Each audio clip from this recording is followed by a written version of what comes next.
Hello बच्चों, कैसे हैं। आई होप कि आप लोग बहुत अच्छे से होंगे और आपके एग्ज़ाम की तैयारी भी बड़े अच्छे ढंग से चल रही होगी। ठीक है, तो हम कुछ ऐसे क्वेश्चंस को लेकर आए हैं जो कि बोर्ड एग्ज़ाम के लिए काफ़ी महत्वपूर्ण होने वाला है।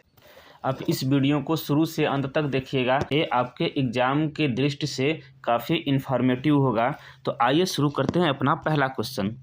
तो मेरे भाई जो पहला क्वेश्चन है ये कह रहा है कि हीटर का तार बना होता है। तो मेरे भाई हीटर का तार बना होता है किसका? नाइक्रोम का। ठीक है, यानी ऑप्शन ए हमारा करेक्ट हो जाता है।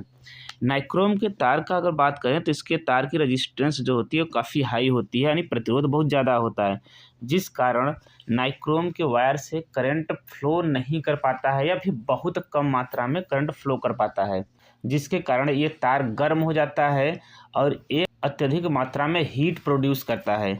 इसी कारण हम लोग हीटर में नाइक्रोम के तार का प्रयोग करते हैं।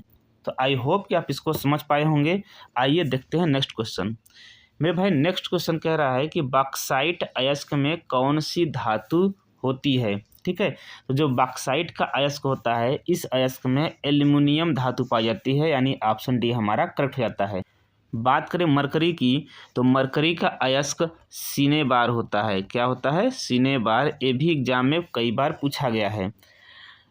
मरकरी एक ऐसा मेटल होता है जो कि लिक्विड के फॉर्म में होता है। किस फॉर्म में होता है? तो याद रखिएगा कि मरकरी हमेशा लिक्विड फॉर्म में होता है और मरकरी का जो सिंबल होता है मेरे भाई वो Hg होता है। क्या होता है? Hg।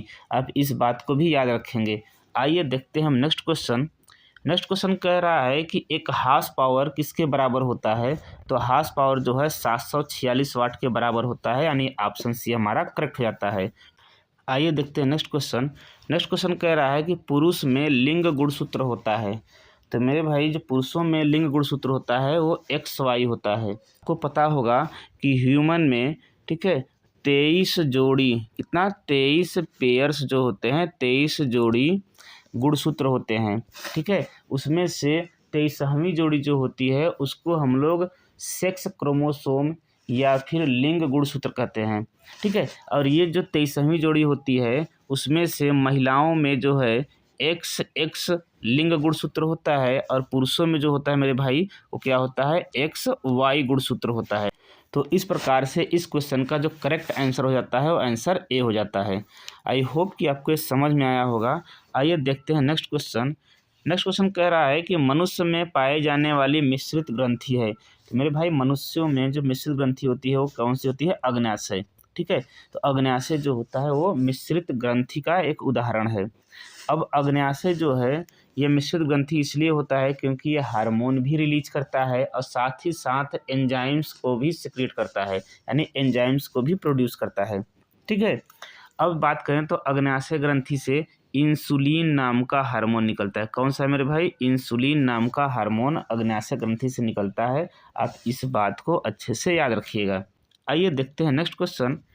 नेक्स्ट क्वेश्चन कह रहा है कि थायरॉक्सिन हार्मोन बनाने में किसकी आवश्यकता होती है। तो मेरे भाई जो थायरॉक्सिन हार्मोन है ये निकलता है थायराइड ग्रंथि से। किससे निकलता है? थायराइड ग्रंथि से थायरॉक्सिन हार्मोन का स्राव होता है। और थायरॉक्सिन हार्मोन को बनाने में महत्वपूर्ण भूमिका निभाता है आयोडीन। क्या निभाता है? आयोडीन। आप एक बात और याद रखिएगा कि आयोडीन एक ऐसा एलिमेंट है जो कि नॉन मेटल है। क्या है? नॉन मेटल है, यानी अधातु है। और अधातु होने के बावजूद भी इसमें धात्विक चमक है। क्या है? इसके अंदर चमक पाई जाती है आयोडीन में।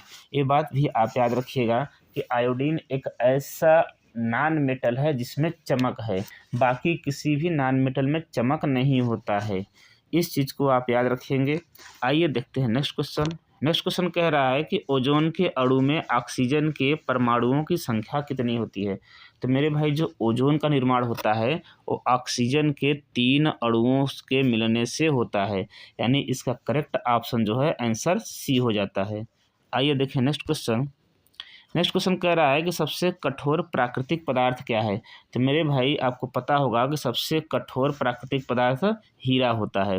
ठीक है, हीरा जो है ये कार्बन का ही एक क्या है? अपर रूप है। किसका? कार्बन का। और कार्बन के 2 और अपर रूप है मेरे भाई, आप याद रखेंगे क्या? एक है फुलरीन। क्या है? बकमिन्स्टर फुलरीन है और दूसरा ग्रेफाइट।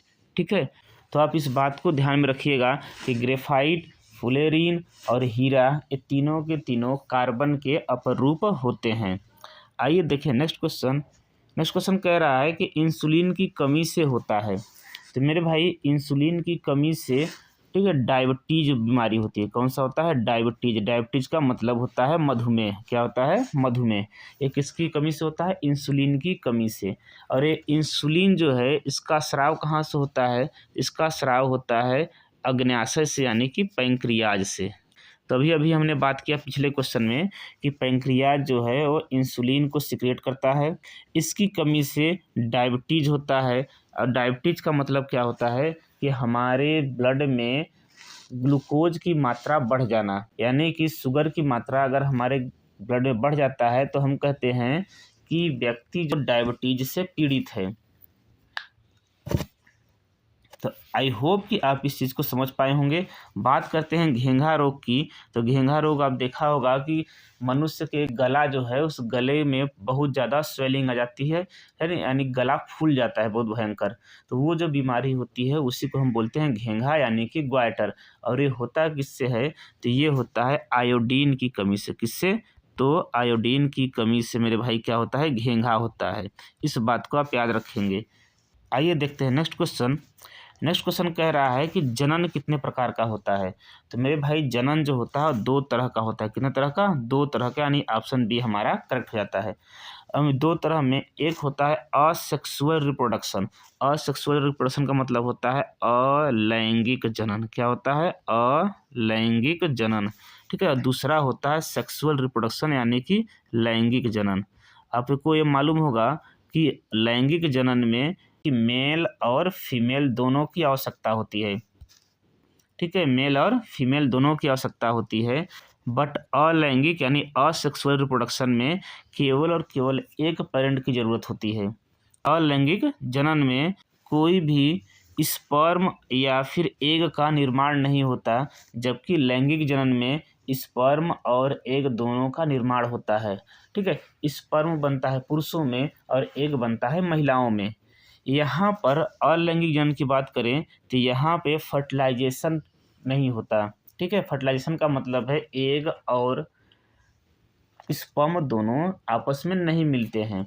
ठीक है, तो जब अलैंगिक जनन में एग और स्पर्म बन ही नहीं रहे हैं तो मिलने का कोई सवाल ही पैदा नहीं होता। लेकिन लैंगिक जनन में एग और स्पर्म दोनों एक साथ मिलते हैं, मिलकर फ्यूज होते हैं, और इसी प्रोसेस को हम बोलते हैं फर्टिलाइजेशन। तो फर्टिलाइजेशन लैंगिक जनन में होता है। आई होप कि आप इस चीज़ को समझ पा रहे होंगे और आप स्क्रीन पर देख पा रहे होंगे असेक्सुअल और सेक्सुअल इनका डिफरेंस दे रखा है। आप इसको याद भी कर सकते हैं, ये एग्जाम में पूछा जाता है। आई होप कि आपको ये वीडियो अच्छा लगा होगा। तो मिलते हैं हमारे नेक्स्ट वीडियो में, तब तक के लिए जय हिंद।